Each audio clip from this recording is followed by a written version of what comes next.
Let me tell you a story about David. David is a dialysis patient who has been on dialysis for 3 years. He lives in Ohio, in the United States of America. He is 56 years old. David takes his medication regularly and attends his dialysis sessions. But every month when he goes for his routine tests, his doctor tells him that his phosphorus level is very high, sometimes reaching over 6.5 milligrams. And the doctor always tells him, "You must be more compliant." When David meets me, he says, "Doctor, I don't know what to do. I go to my dialysis sessions and take the medications the doctor prescribed, and yet my phosphorus level is still high." The problem isn't with David. The problem is that, like most dialysis patients, no one has explained the full picture to her. And that's what we're going to do today. In this video, I'll show you why your phosphorus level isn't improving despite being on dialysis, and what are the dangers of this phosphorus to the heart. This is a very important video. If you are a dialysis patient, you must watch until the end. I am Dr. Osama Ibrahim, a specialist in kidney diseases and hemodialysis. And today I'll talk to you about something that affects 70% of dialysis patients in the United States of America. Let me ask you a question first. Does dialysis remove all the phosphorus in your body? The answer will surprise you. Actually, no.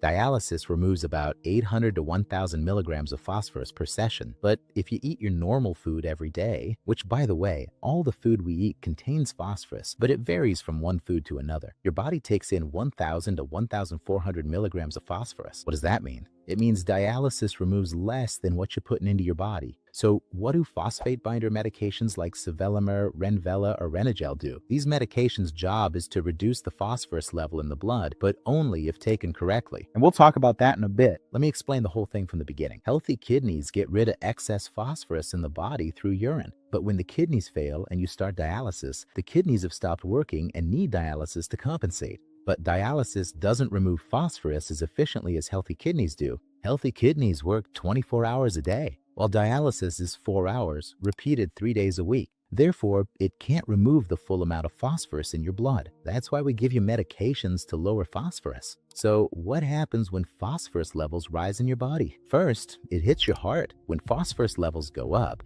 it combines with the calcium in the blood and creates tiny deposits in the veins and arteries throughout the body. Imagine your arteries calcifying, just like an old pipe that gets scaled or narrowed. This makes you highly susceptible to heart attacks if this calcification happens in the heart's veins and arteries. And this isn't just theoretical. US statistics show that heart disease is the leading cause of death for dialysis patients, not kidney failure itself. Second, it hits your bones when phosphorus levels rise in your body.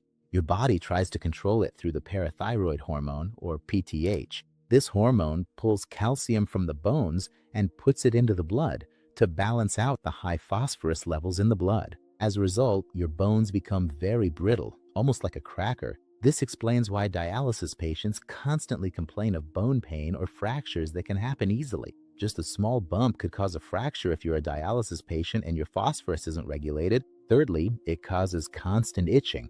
Excess phosphorus deposits in the skin, causing severe, annoying itching that many dialysis patients complain about. But unfortunately, they don't link it to phosphorus. High phosphorus isn't just a number on a lab report. It's a silent bomb that affects your heart, your bones, and your skin all at the same time. So what are the foods that contain a high percentage of phosphorus? The truth is, most of the food we eat is full of phosphorus, but there are some foods where the phosphorus content is very high. Like what, for example? Like all kinds of canned goods, like nuts, like dark drinks like Pepsi and cola, chocolate, and many other things. And so you don't feel confused and not know what you should or shouldn't eat, we made a special video about a diet for dialysis patients where we replaced high phosphorus items with other things you can eat daily in small amounts. The phosphorus content in them is low, so you don't feel like you're deprived of anything. I strongly recommend that after this video, you watch the video we made about the low phosphorus diet for kidney patients. I'll leave the video link in the description or in the iCard that will appear now. Let's continue. To reduce the phosphorus levels in your blood during dialysis, you need to do 3 things. First, a low phosphorus diet, and that's what we agreed you'll watch after this video. Second, complete consistency with your hemodialysis sessions. You must have dialysis for 4 hours 3 times a week. Reducing the time or being inconsistent with sessions contributes significantly to high phosphorus levels in your blood, even if you're taking medications that lower phosphorus in the body. Third, taking medications that reduce phosphorus in the body, but in the correct way. What does in the correct way mean? And this is an important point. Focus with me. Let me ask you a question. When do you take Sevelamer or Renagel or the medications that reduce phosphorus in the body? If your answer is before eating, after eating, or whenever I remember, that might be the primary reason your phosphorus is very high. Sevelamer, Renagel, or Renagel, whether the dose is 800 milligrams or 1600 milligrams, this isn't a drug that gets absorbed into your body like normal medications and goes into the blood. Its job is completely different. Imagine that the phosphorus in the food you eat needs a binder to catch it before it's absorbed in the intestines. Sevelamer works exactly like that, like a magnet. It catches the phosphorus inside the food and then excretes it through the stool. Only a very small percentage remains to enter the blood, which the dialysis machine can then remove. This means that for Sevelamer to work, it must be in your stomach while you're eating. So what is the correct way to use it? With your very first bite of food, you must take your phosphorus medication. Not 30 minutes before eating and not 30 minutes after eating. Phosphorus medication must be taken with every main meal, breakfast, lunch, and dinner, right while you're eating. Any snack you might have that contains phosphorus or protein, you must take a Renagel or Renagel pill with it. There's no such thing as I forgot, so I'll take the medicine at the end of the day to make up for the missed dose. That is completely wrong. Let me tell you about the most common mistakes dialysis patients make that I see in my clinic. The first mistake is forgetting to take it before the meal. David, whom I mentioned earlier, used to take his tablets an hour before eating.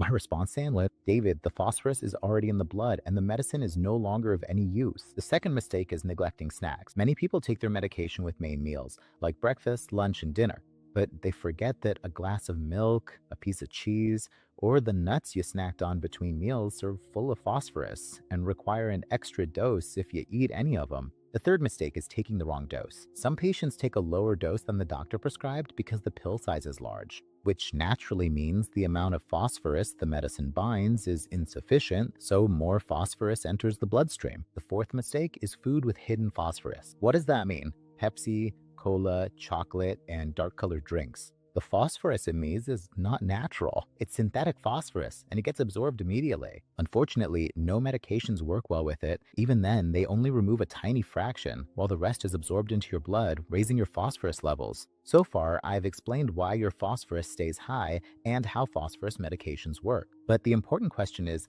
when does high phosphorus become a real danger?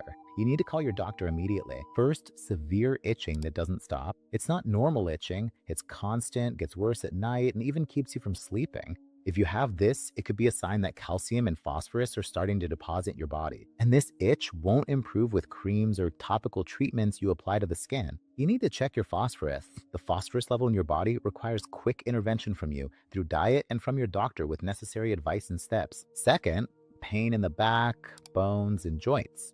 Not all pain will show up on an x-ray right away. If you feel pain in the bones of your hands, feet, and back for no apparent reason, this is due to the rise in the parathyroid hormone, or PTH, that we mentioned. And this happens because of high phosphorus in the blood, reducing the calcium level in the blood. Third, shortness of breath or a feeling that your heart is beating fast or fluttering. High phosphorus affects the arteries that supply the heart. If you feel chest tightness or persistent rapid heartbeats, you must go to the emergency room immediately. You cannot wait. Fourth, if your phosphorus level in tests is higher than 5.5 milligrams. For me, that is the red line, and for every doctor or nephrologist, it's the red line. The normal phosphorus level for dialysis patients is between 2.5 milligrams and 5.5 milligrams.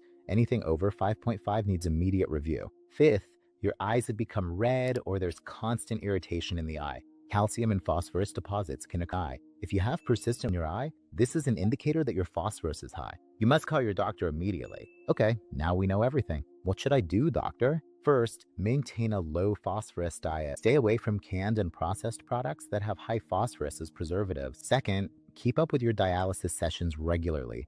3 sessions a week, 4 hours each, to completely remove the phosphorus in your blood. Third, review the timing of your medication. Every Sevelamer pill must be taken with the first bite of every meal. Not before it, not after it. And I won't start tomorrow. Start right now. Make a simple schedule for your meals. Write down the 3 meals you eat daily and the snacks you have on a piece of paper. Next to each meal, write the word medicine and check it off when you take your phosphorus medication. Or even set a reminder on your phone for each meal to remember. Always review your lab results. Follow the periodic tests you do every month. If you find an increase in phosphorus, as we said, above 5.5, you must review your diet. Review your medications regularly and review your dialysis schedule. Fourth, stay away from added phosphorus, which we said is found in most foods that contain preservatives. Artificially added phosphorus in preservatives is absorbed at 90%. compared to regular phosphorus, which is very dangerous for dialysis patients. Fifth, talk to your doctor about the medication dosage. If you've done all this and phosphorus is still high despite regular dialysis, your dosage might need adjustment. It's not that you've failed. The point is that everybody is different and needs a different dose. David, whom we talked about, after learning all this information and how to take the medication, and after his phosphorus had reached 6.5, his consistency in taking the medication correctly and attending dialysis sessions brought his phosphorus from 6.5 down to 4.5. And this isn't a miracle, it's just the right change at the right time. An important piece of information you should know is that high blood phosphorus significantly affects the arterial access you use for dialysis, because the calcifications we talked about could, God forbid, cause the process to stop. And if you want to know more about the dialysis access and how to maintain it, we made a special video about arterial access for dialysis patients. A very important video because this arterial access is your lifeline. I'll leave a link to the video in the description or in the iCard. Please, you must watch it. It'll show you what you can do to maintain your dialysis access and live as long as possible. Today, you've learned something that most dialysis patients don't know.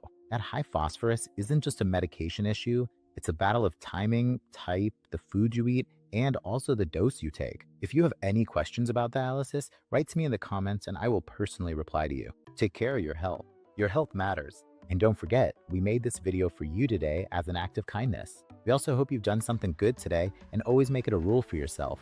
Like, share, and benefit others. And I'll see you next week to check on you and reassure you. May you be in God's care. Don't forget to watch the videos appearing here. They're very important for your kidney health. Take care.